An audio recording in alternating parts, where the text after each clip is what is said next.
Les politesses et les duels affleurés et mouchetés, le ton s'est donc brusquement durci entre Alain Juppé et François Fillon, principal sujet de discorde.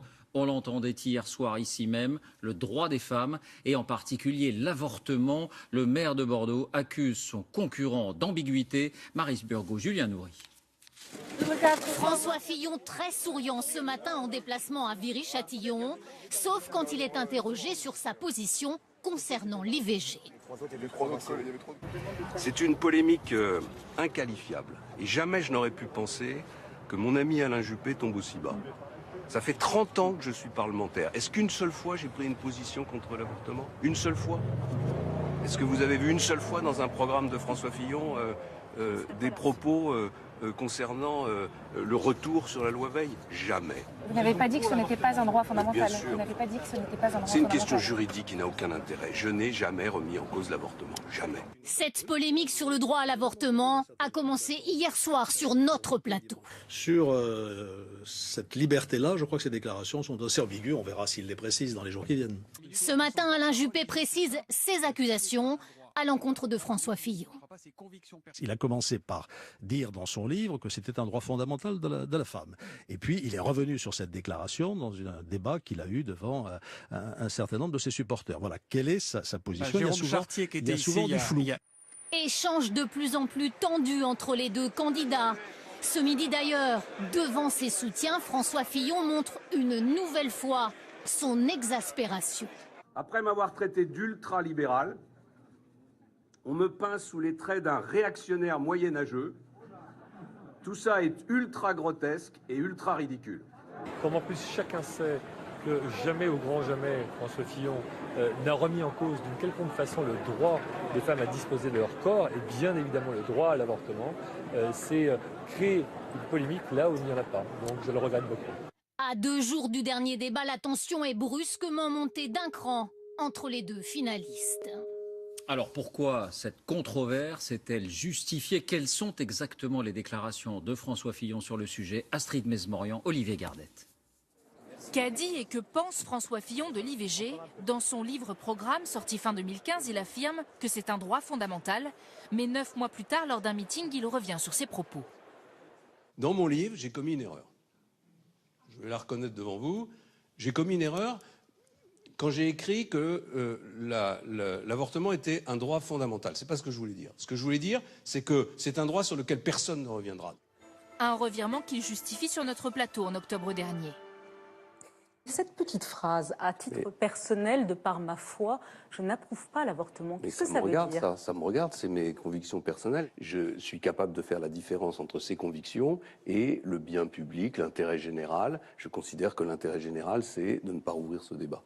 Mais les partisans d'Alain Juppé n'en démordent pas et considèrent son attitude comme ambiguë. Avoir un président qui, à titre personnel, est contre l'avortement, c'est bien la définition du conservatisme. Des attaques que le clan Juppé justifie par le soutien de la Manif pour tous et de milieux catholiques à François Fillon. Et au-delà de cette controverse, justement, la religion fait son grand retour dans le débat électoral. Les catholiques, et en particulier les plus engagés, ont pesé dans ce premier tour. Stéphanie Pérez, Michael Guilleux, Jacques Dubose. Un vote catholique qui s'est trouvé une figure, François Fillon. Dans ce quartier de Versailles, aucun doute. Ce sera sans hésiter François Fillon. Sans contestation, Fillon. Il essaye de ne pas rentrer dans tout ce qui est l'évolution de la société actuelle qui ne me satisfait pas forcément toujours. Il défend la famille. Vous, par exemple, vous avez manifesté contre le mariage homosexuel? Oui. Le mouvement de la Manif pour tous, c'est là que François Fillon a trouvé un soutien de taille, une base solide, lui qui veut réécrire la loi Taubira sur la famille. Mais pour ses électeurs catholiques, l'adhésion va au-delà, avec le sentiment d'être reconnu enfin par un homme qui a toujours affiché sa foi. Les catholiques ont envie sans doute de faire entendre un peu plus leur voix dans le débat national, je le pense. Oui. Il y a quand même des valeurs religieuses qui sont portées par beaucoup de gens différents. Et c'était normal que ça remonte au devant de la scène, que ce soit pris en compte. Jusqu'à présent, ce n'était pas assez pris en compte. C'est vrai qu'on se sentait un petit peu martyrisé, pour tout vous dire, et qu'on avait l'impression qu'on parlait jamais, enfin, qu'on n'osait plus afficher ce en quoi on croyait. On ne voyait pas pourquoi d'autres religions l'affichaient clairement, et nous, on n'avait plus le droit de l'afficher, donc là, on l'affiche. C'est là que François Fillon a fait la différence avec Alain Juppé pour cette partie de l'électorat qui revendique clairement son poids dans la société française. Et notez que Jean-Frédéric Poisson, président du Parti chrétien-démocrate, a dévoilé son choix. Lui aussi soutient François Fillon au nom, dit-il, de la politique familiale et de l'accueil de la vie. Autre controverse, elle concerne les réformes économiques. Alain Juppé accuse François Fillon de proposer un programme brutal. Il l'a redit hier soir, ici même, en particulier pour les fonctionnaires, en cause la suppression notamment de 500 000 emplois publics. Magali Boissin, Kevin Berg. Une cure d'austérité pour la fonction publique, promise par Alain Juppé comme par François Fillon. 250 000 postes en moins pour le premier, 2 fois plus pour François Fillon. Supprimer 500 000 postes, 10% des effectifs, est-ce bien réaliste? Dans l'équation de François Fillon, sur 116 000 départs par an à la retraite, 1 sur 2 n'est pas remplacé, 58 000 postes en moins. Un contractuel sur 2 ne voit pas son contrat renouvelé, 50 000 postes d'économisés. Résultat, 108 000 suppressions de postes de fonctionnaires chaque année, soit 540 000 sur tout le quinquennat. Objectif tenu, donc en théorie, mais le service public peut-il encaisser un tel choc? Les économistes sont divisés. Comptablement, on peut y arriver. On pourrait même aller plus loin, comptablement. Maintenant, c'est quelles sont les conséquences de tout ça. On voit bien quelle sera la qualité du service public, quelle sera la qualité de l'enseignement, quelle sera la qualité de la sécurité. À un moment, la question c'est quel service public on veut, de quelle qualité, mais aussi à quel prix. Et c'est une question qu'on n'a jamais voulu se poser en France. L'équation, elle est là, elle est devant nous. Si vous voulez faire 80 ou 100 milliards d'économies, oui, il faut faire des économies sur les dépenses de personnel. C'est incontournable. Moins de fonctionnaires, mais qui travaillent plus longtemps pour assurer le même service. François Fillon veut imposer les 39 heures par semaine. Alain Juppé, lui, veut d'abord des négociations.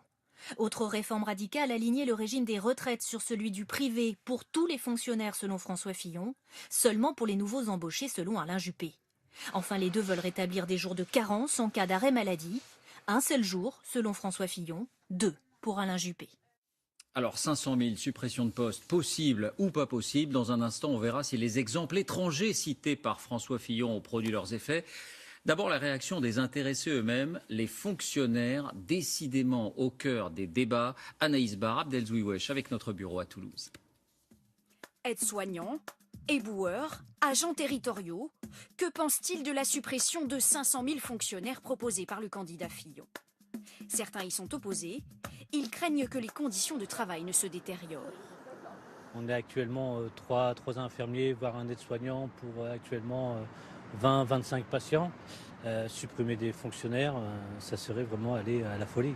Il n'y a pas que des fonctionnaires qui ne font rien, il y a des fonctionnaires aussi qui travaillent. Chez nous, chez les éboueurs, il manque à peu près 1000 éboueurs pour rendre Paris propre partout. Et ce sous-effectif, il engendre une mauvaise qualité du service public, il engendre de la souffrance au travail. Donc les gens sont malades, les gens ont des accidents de travail. Proche de la retraite, cette fonctionnaire est l'une des rares à soutenir le projet. Ça fait un peu beaucoup, mais si on le prend dans l'autre sens, on peut comprendre que si c'est pour faire une économie, pourquoi pas. Quant à augmenter le temps de travail, pour cet agent ministériel, c'est déjà une réalité.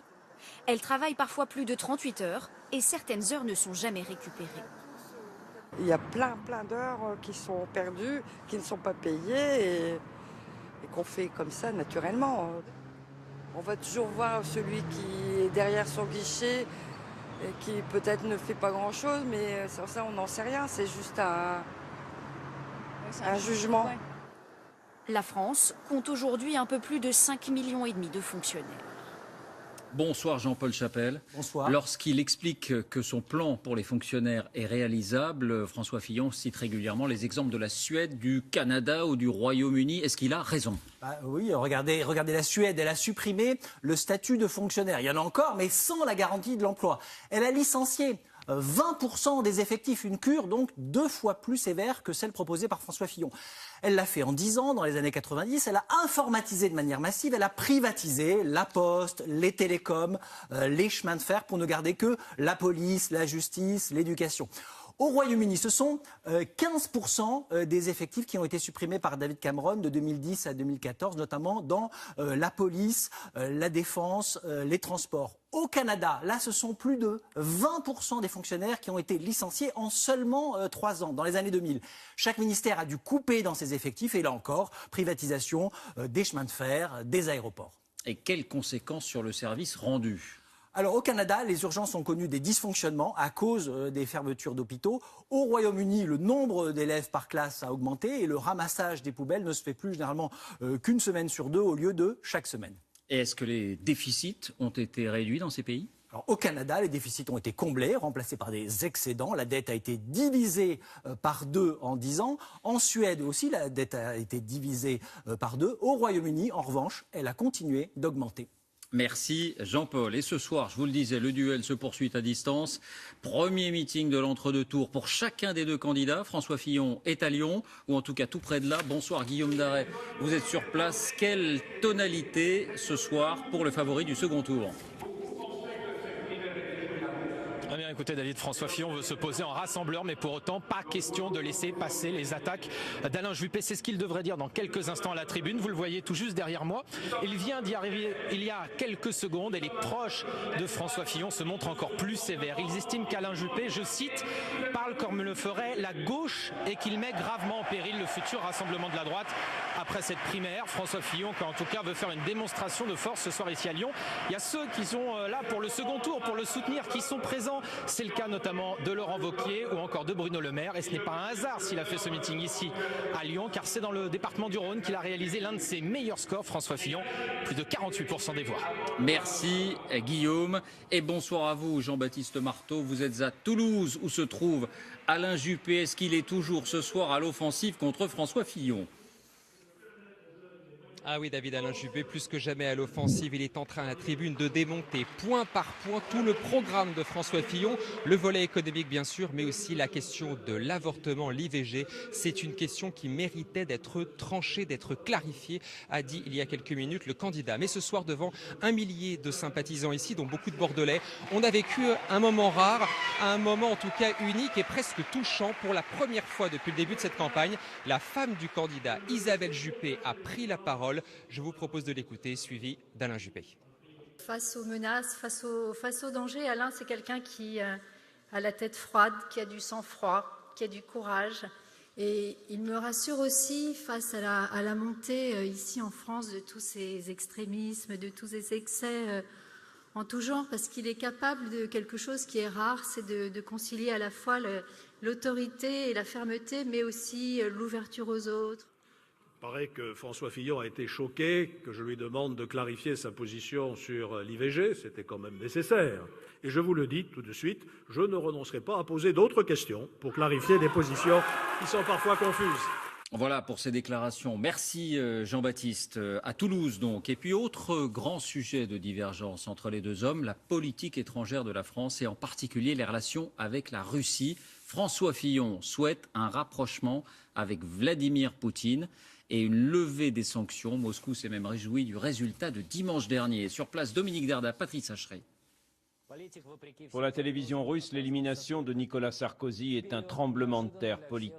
C'est un conservateur classique. Pour refermer ce chapitre politique, comment ne pas y revenir ? Personne n'avait vu venir l'énorme score de François Fillon au premier tour. Bien sûr, un sondage n'est en aucun cas une prévision du vote, mais comme pour le Brexit, comme pour Donald Trump, la mesure de l'opinion suscite plus que jamais des interrogations. Que s'est-il passé ? Margot Manière, Jean-Marie Lecartier avec notre bureau à Bordeaux. Est-il encore possible de connaître à l'avance le vote des Français ? Avec les résultats de la primaire, les sondages sont une nouvelle fois montrés du doigt. Pendant des mois, les sondeurs placent François Fillon bien loin d'Alain Juppé et Nicolas Sarkozy. Il est seulement à 12%. À partir d'octobre, les instituts observent une accélération. Dans les 10 derniers jours, les sondeurs sentent cette dynamique Fillon, mais il est encore 3e avant le dernier débat, celui qui fait basculer le vote selon les sondeurs. Le lendemain, il passe premier à 30%, mais toujours bien loin de sa victoire écrasante. Fillon très largement en tête avec un peu plus de 44% des voix. Des sondeurs qui justifient aussi leurs erreurs par les changements de dernière minute.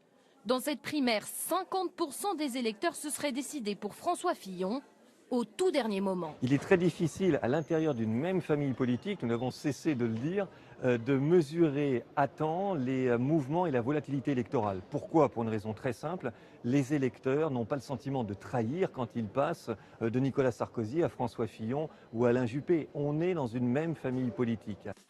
Pourtant, pour l'élection américaine ou le Brexit, les sondages se sont aussi trompés. Alors sont-ils encore capables aujourd'hui de prendre le pouls de la société? Pour ce politologue, leur principale difficulté, c'est le changement de comportement des citoyens.